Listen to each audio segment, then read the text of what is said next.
Hai para peminat kucing sekalian, pernahkah anda terfikir apa yang sebenarnya ada dalam fikiran kucing anda? Hari ini saya ingin berkongsi 10 fakta menarik mengenai psikologi kucing yang pasti akan mengejutkan anda. Sudah bersedia? Mari kita mulakan.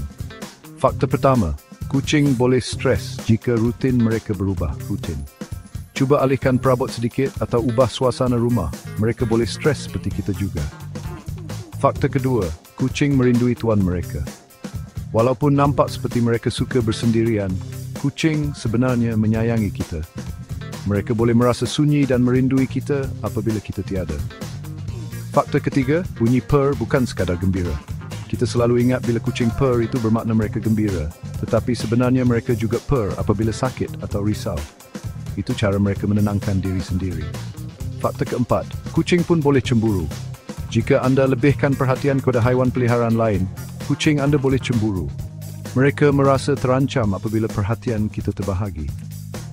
Fakta kelima, mereka faham nada suara kita. Kucing mungkin tidak faham perkataan kita, tetapi mereka sangat sensitif dengan nada suara kita. Nada suara yang lembut membuat mereka merasa selamat. Fakta keenam, kucing boleh ajar tuan mereka. Siapa yang mengajar siapa sebenarnya? Kucing cepat belajar bagaimana untuk memujuk kita bagi mendapatkan apa yang mereka inginkan. Bijak bukan?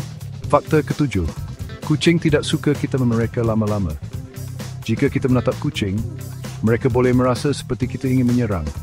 Sebab itu mereka lebih suka orang yang tidak memberi perhatian berlebihan. Fakta ke-8, kucing mengingati kebaikan orang.